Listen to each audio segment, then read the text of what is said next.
मैं हूं नीलेश और पॉलीटेक हब में आपका स्वागत है। तो आज के वीडियो में हम सीखेंगे सी प्रोग्रामिंग के बारे में।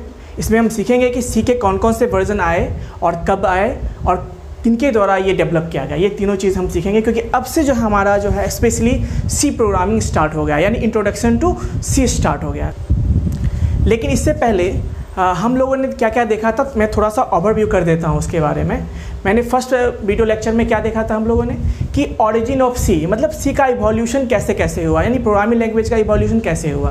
फिर हम लोगों ने पढ़ा हिस्ट्री ऑफ प्रोग्रामिंग लैंग्वेज, पढ़ा कि प्रोग्रामिंग लैंग्वेज का जो है कैसे कैसे कौन सा प्रोग्रामिंग लैंग्वेज आया, कब आया, इन्होंने इसका डेवलपमेंट किया था। तो आज हम स्पेशली सी के बारे में बात करें क्योंकि यहाँ से जो है हमारा सी प्रोग्रामिंग का जो सफ़र है वो स्टार्ट हो गया है। तो आइए हम देखते हैं। सबसे पहले देखिए कि जो सी प्रोग्रामिंग हमने बताया था, कल भी मैंने वीडियो में बताया था, पिछली वीडियो में, कि सी प्रोग्रामिंग जो है डेनिस रिची के द्वारा डेवलप किया गया था। कब किया गया था? वो 1972 में। इसको हम लोग बोलते हैं ट्रेडिशनल सी, क्योंकि सबसे पहला जो सी प्रोग्रामिंग था वो यही था, इसीलिए इसको बोला जाता है ट्रेडिशनल सी प्रोग्रामिंग लैंग्वेज। और उसके बाद यानी कभी कभी क्या होता है ना कि कुछ डेवलपमेंट होने के बाद कुछ सॉफ्टवेयर आप देखते होंगे, कुछ डेवलपमेंट होता है, उसमें कुछ कमियां रह जाती है, तो आप क्या देखते हैं कि नया उसका वर्जन या अपडेटेड वर्जन उसका डेवलप किया जाता है। उसी तरह से सी प्रोग्रामिंग में भी क्या था, कुछ कमियां थी जिसके कारण, और ये जो था ना सी प्रोग्रामिंग, इसमें बहुत सारी कमियां जिसके कारण फिर क्या हुआ, उसमें कुछ अपडेशन करके जो नया सी का वर्जन है, जो किसको बोलते हैं KNRC बोलते हैं, वो 1978 में उसको डेवलप किया गया। इसको डेवलप करने वाले कौन थे? कर्निंघम एंड रिची, यानी डेनिस रिची। यानी आप ये दोनों मिलके इन्होंने क्या किया था, इस सी को अपग्रेड करके KNRC उनके नाम पे रखा गया था। जो अगला वर्जन है सी का वो है NCC। क्या नाम है? अंसी। अंसी मतलब यहाँ पे मैं एक चीज़ बताना चाहता हूँ कि अंसी का मतलब क्या है।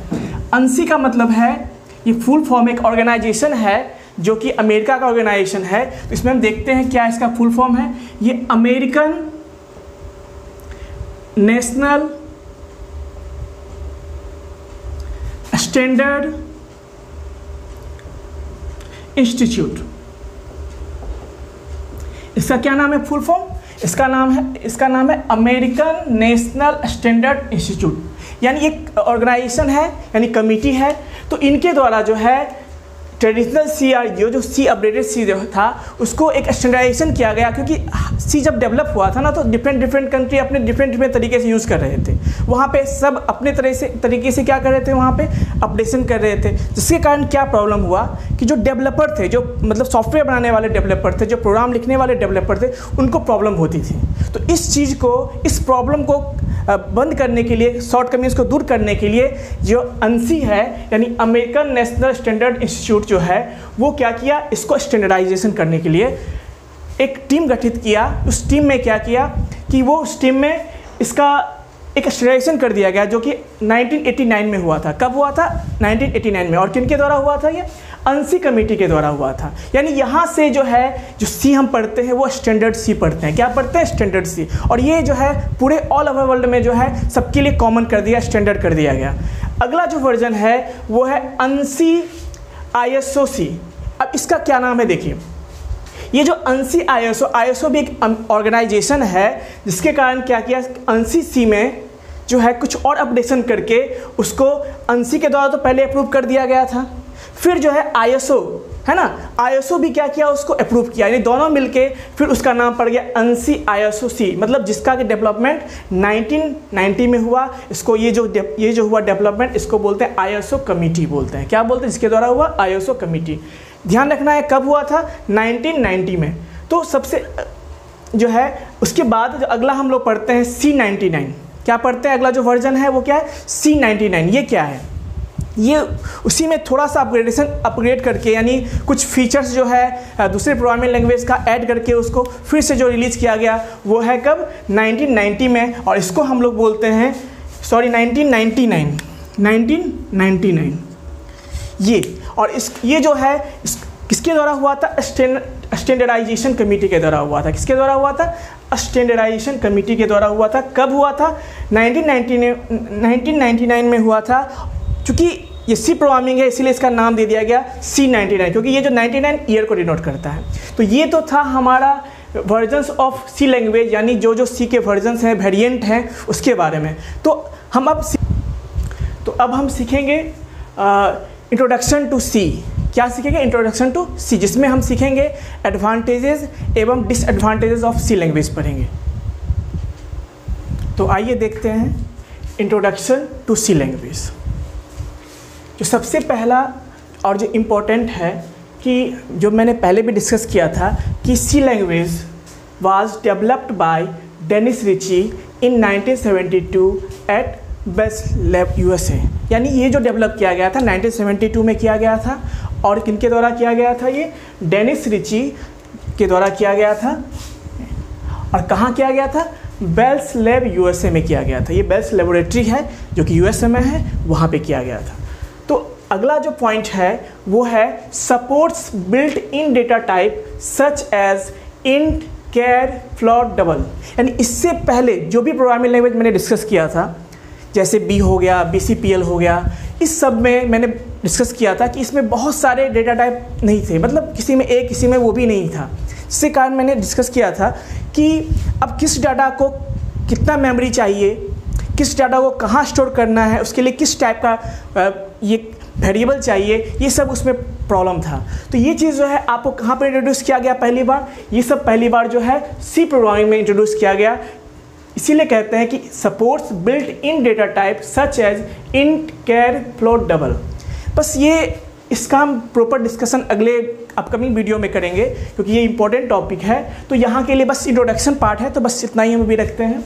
अगला जो टॉपिक है वो है supports, it supports user defined data type. अभी मैंने बोला था बिल्ट इन के बारे में। ये क्या है बिल्ट इन? मतलब ये जो सी प्रोग्रामिंग पहले से हमें क्या देता है?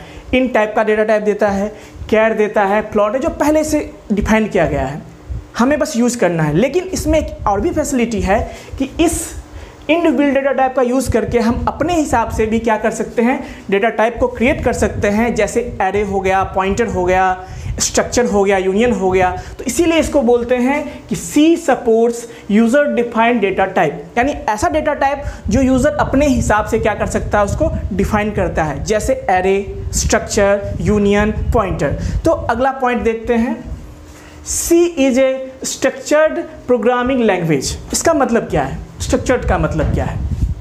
स्ट्रक्चर्ड मतलब होता है कि फंक्शन। स्ट्रक्चर मीन्स क्या होता है? फंक्शन। मतलब सी हमें ऐसा फैसिलिटी देता है कि हम किसी भी बड़े प्रोग्राम को छोटे छोटे मॉड्यूल में क्या कर सकते हैं, उसको बांट के उसको प्रोग्रामिंग कर सकते हैं, जिससे क्या होगा? प्रोग्रामिंग करना आसान हो जाएगा। दूसरा फ़ायदा क्या है कि यदि हम कहीं भी यदि प्रोग्राम में कोई प्रॉब्लम आती है, कोई एरर आती है, तो हम उसको जाके उस लोकेशन पे जाके, उस ब्लॉक में जाके, उस फंक्शन में जाके क्या कर सकते हैं? उसको आसानी से हैंडल कर सकते हैं। तो ये इसीलिए इसको बोलते हैं कि C is a structured programming language. यानी यहाँ पे हम लोग फंक्शन यूज़ करते हैं। यहाँ पे जो है हम लोग प्रोग्राम को in the form of module के फॉर्म में क्या करते हैं? उसको हम प्रोग्रामिंग करते हैं। इसीलिए इसको बोलते हैं स्ट्रक्चर्ड प्रोग्रामिंग लैंग्वेज बोलते हैं। अगला पॉइंट है supports local variable, global variable and recursion. मैंने रिकर्सन के बारे में डिस्कस किया था कि ये पहली बार जो है आपका बी लैंग्वेज में जो है इंट्रोड्यूस किया गया था, है ना।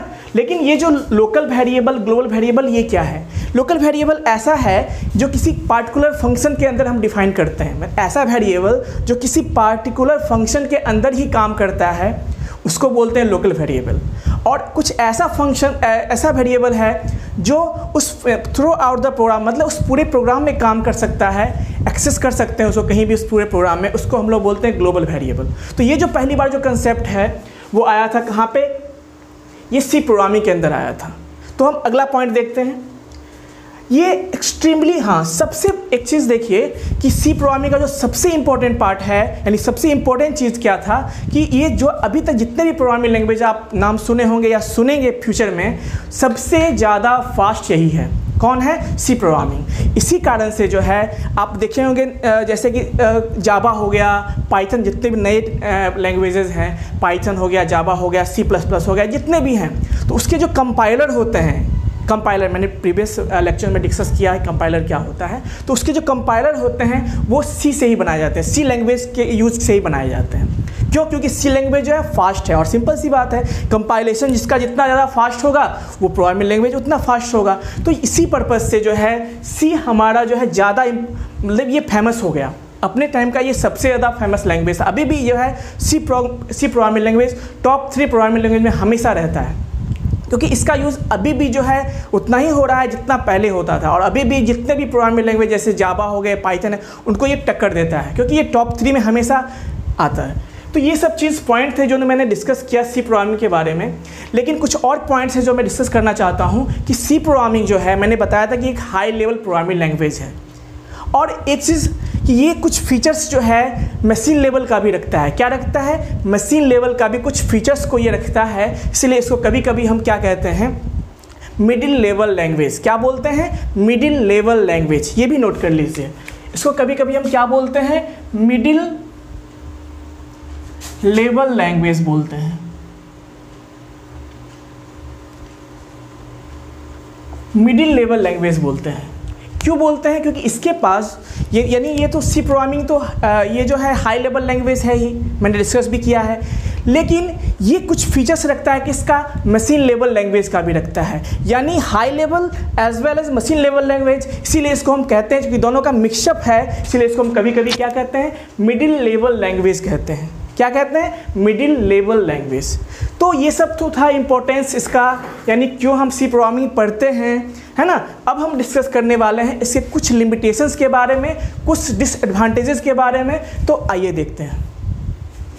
तो सबसे पहला जो डिसएडवांटेज है इसका, वो है आपका C gives importance to the procedure और फंक्शन। मतलब क्या है? मैंने बताया कि फंक्शन क्या होता है, एक सेट ऑफ ब्लॉक है, यानी जो किसी पार्टिकुलर पर्पस के लिए यूज़ किया जाता है, पार्टिकुलर चीज़ को एक्सिक्यूट करता है, वो पार्टिकुलर पर्पस के लिए इसको यूज़ करते हैं हम, वो फंक्शन है, सेट ऑफ कोड है ना।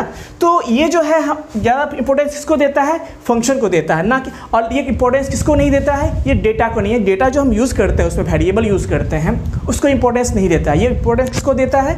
ये फंक्शंस को देता है इंपॉर्टेंस, है ना। तो ये पहला इसका जो है कि ड्रॉबैक है, या कह सकते हैं डिसएडवांटेज है।